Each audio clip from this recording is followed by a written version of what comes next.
Ini adalah kasus yang dirujuk oleh sejawat pada usia 15-16 minggu. Perhatikan, ini bagian tepat di tengah rongga dada dengan detak jantung berdetak. Tetapi kok ada sebuah bongkah.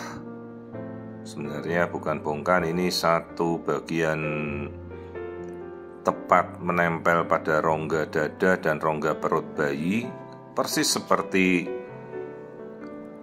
melingkar begitu ya, seperti jaringan yang melingkar, seperti sebelah yang kanan, sebelah kiri dengan seukuran yang sama.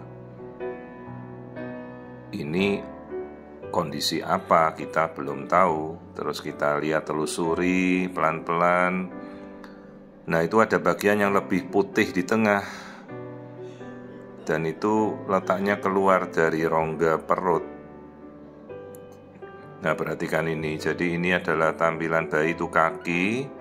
Perhatikan dari rongga perutnya ada sebuah bongkahan yang keluar, persis di level rongga perut.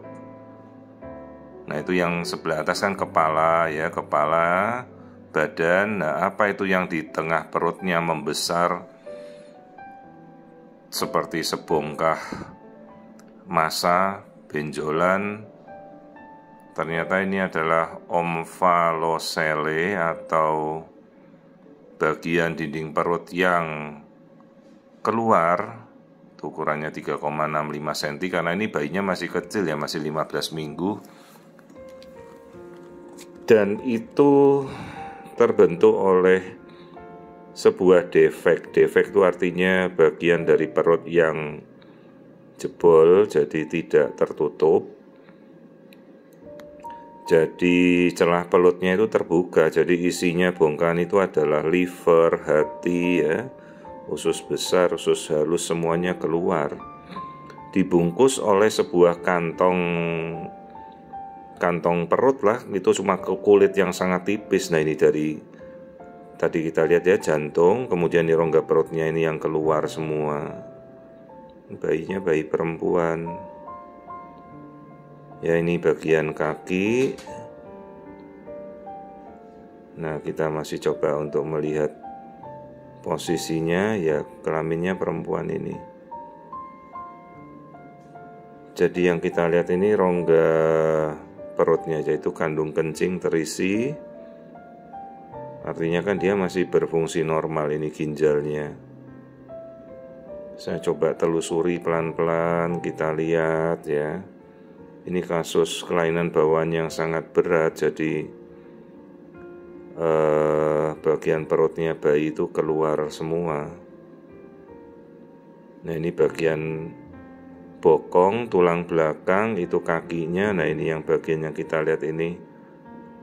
Ya, jadi perutnya bayi itu terisinya, isinya semuanya keluar.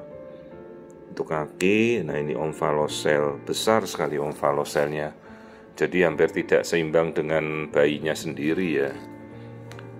Jadi livernya keluar, usus besarnya keluar, usus harusnya keluar. Jadi terbungkus oleh sebuah selaput kulit yang sangat tipis. Ya, ini kenapa bisa terjadi? Berarti kan dia ada gangguan pembentukan massa embrio. Jadi semua kasus embrio itu jantung, semuanya, usus tuh di luar pada masa 9 minggu. Tapi begitu harusnya dia sudah masuk, dia jadi telat ya. Nah, kenapa si bayi ini telat memasukkan kembali semua organ tubuhnya?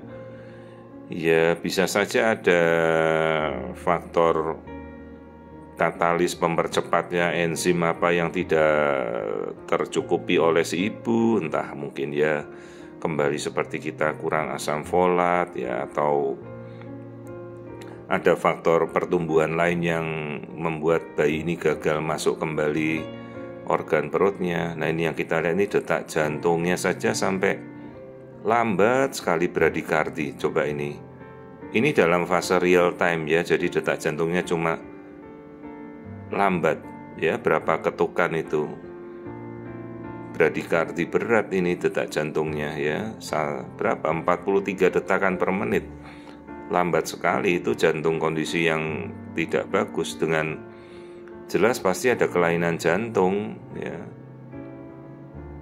Jadi dengan bayi kondisi sudah abdomennya rusak, jantungnya ini sepertinya bocor semua, atrial ventricular septal defect komplit, AVSD komplit, jadi sekat-sekat jantungnya bocor semua. Ibunya saya anjurkan untuk pemeriksaan genetika ya, karena korelasinya biasanya dengan trisomi 18 atau Edwards syndrome. Hanya ya apapun yang terjadi kan tidak bisa merubah apapun ya, kondisi sekalipun dia kelainan genetika ataupun ini bukan kelainan genetika. Proses rekonstruksi janin ya, tindakan kita mau operatif rekonstruksi kan benar-benar berat sekali.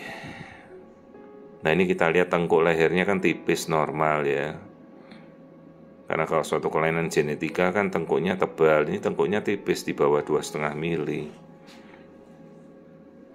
Kalau struktur otak, nah kita lihat apakah otak ada kelainan. Saya curiga juga di otak ada kelainan. Ya ternyata ada kista di kepala, di otaknya, namanya plexus choroid cyst. Nah ini yang hitam-hitam ini kista di kepala dan kiri kanan. Jadi kalau ada kista pada jaringan otak, namanya kista plexus choroid, hati-hati. Kemungkinan besar itu berkaitan dengan trisomi 18 atau Edwards syndrome. Ya orang tua sudah saya edukasi ya. Mereka tanya kenapa dok kok bisa terjadi, ya mungkin vitaminnya, asam folat atau apa, faktor genetika. Yang jelas ini biasanya tidak ada hubungan dengan faktor infeksi. Nah itu yang kelihatan bolong di kepala 2 biji itu, nah itu kista di kepala, plexus choroid cyst. Jadi kista plexus choroid itu menjadi marker kelainan seperti trisomi 18 ya. Jadi hal-hal seperti ini memang harus kita konsulkan biasanya pada selevel konsultan fetomaternal untuk melihat lebih lanjut. Tidak semua pemeriksaan itu akan bisa terlihat. Kembali seperti kita pada kompetensi dan legalitas kita untuk melihatnya juga ya.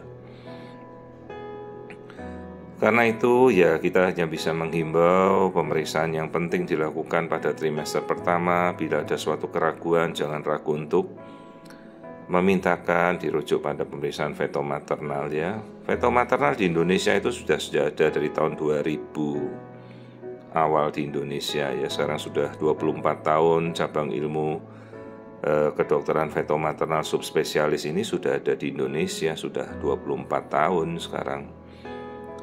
Dan sudah ada di hampir di pada pelosok tanah air ya, rumah sakit pendidikan, rumah sakit jejaring, semua sudah ada banyak kok pemeriksaan konsultan fetomaternal subspesialis fetomaternal ya, untuk melihat suatu kelainan-kelainan apabila memang harus diperiksakan.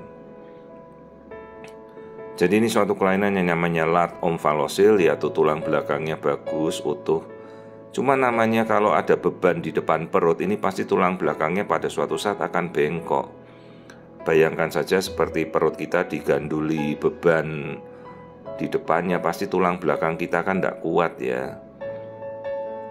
Karena defek yang sebesar hampir separuhnya bayi itu kan membebani beratnya bayi juga, pasti tulang belakangnya akan rusak, jadi bengkok. Ya ini large omphalocele, jadi perut dan isinya semuanya keluar. Prognosisnya jelek ya. Kadang kita mau merekonstruksi, apa yang harus kita rekonstruksi dulu ya. Jantungnya